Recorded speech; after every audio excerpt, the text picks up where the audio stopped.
Ketika kita mendekati sesuatu, baik itu tempat ataupun itu orang yang disukai oleh Allah, yang dicintai oleh Allah, maka kita akan ikut diridhoi oleh Allah Subhanahu wa ta'ala.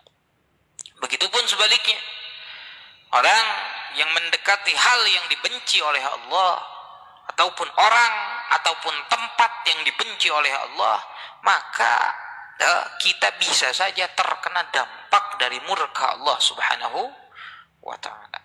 Makanya ada istilah al-bala ya'um.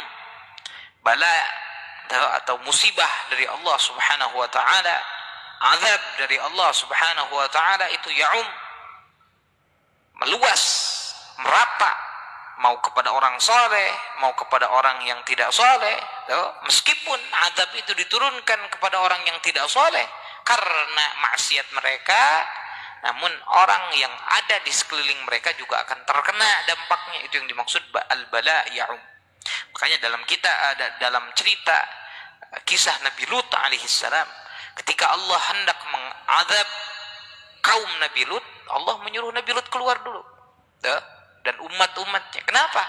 Karena kalau berada di lingkungan mereka, mereka akan terkena azab seperti itu. Oleh karena itu juga Rasulullah Shallallahu Alaihi Wasallam bersama para sahabat ketika melewati tempat yang pernah turun azab di sana, Rasul lari kecil, mengajak sahabat lari kecil agar tidak berlama-lama di tempat tersebut, tempat yang pernah diturunkan azab oleh Allah Subhanahu wa ta'ala. Tempatnya kaum Thamud yang Allah pernah turunkan azab kepada mereka, itu juga salah satu yang kaum Ad, kaum Thamud, kaum Lut gitu ya, itu harus dihindari dan tidak berlama-lama di sana gitu ya. Sekarang kan ada sebagian menjadi destinasi wisata gitu ya. Sebenarnya kalau wisata jangan gitu ya. Cuma kalau ingin bertafakkur, ingin melihat, seperti kalau ke Mesir biasanya ada tour guide itu biasanya membawa kita, menawarkan kita untuk melihat, berziarah ke Fir'aun gitu ya. Ya, mungkin yang pernah ke Mesir kemungkinan besar pasti pernah berziarah kepada Fir'aun. Bagaimana hukumnya? Kalau seandainya untuk bertafakur, untuk mengambil i'tibar, maka tidak masalah. Namun kalau niatnya rekreasi, tidak dianjurkan. Bahkan Rasul memerintahkan sahabatnya untuk bercepat-cepat jalan lari kecil gitu ya. Bukan lari terbirit-birit, tapi ya lari kecil. Agar apa? Takutnya Allah masih membenci tempat tersebut sehingga kita kena dampaknya. Seperti itu. Begitupun seperti masjid, tempat-tempat yang dicintai oleh Allah. Ketika kita ada di sana, kita pun akan dirahmati oleh Allah Subhanahu wa ta'ala. Di sana ada sir, alaqah, sir, keterikatan dengan hal-hal yang dicintai oleh Allah Subhanahu wa ta'ala. Termasuk kenapa harus muludan gitu kan? Kenapa muludan harus tanggal 12 Rabiul Awal gitu?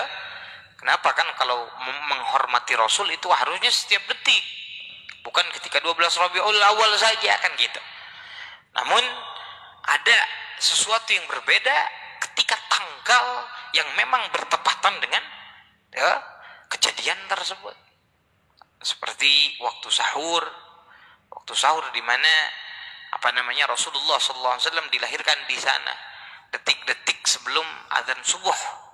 Itu ya, Rasul dilahirkan di waktu tersebut, maka Allah menjadikan waktu tersebut sebagai waktu ijabah. Nah, termasuk hal-hal yang berkaitan, meskipun itu hanya waktu, meskipun kejadiannya terjadi di masa lalu, namun berkaitan dengan suatu tanggal, maka tanggal tersebut juga berkaitan dengan apa yang terjadi di masa lalu. Oleh karena itu, Nabi Allah Musa alaihissalam dalam riwayat sahih, beliau berpuasa setiap hari Asyura karena pernah ditolong oleh Allah Subhanahu wa ta'ala dari kejaran Fir'aun pada hari Asyura yang itu. Namun sebagai balasannya beliau selalu mengingat setiap 10 hari Asyura, meskipun pertolongan Allah turunnya hari Asyura. Asyura yang dulu. Gitu ya. Seperti itu. Ada keterkaitan yang dihormati oleh orang-orang yang ya faham akan sir tentang keterikatan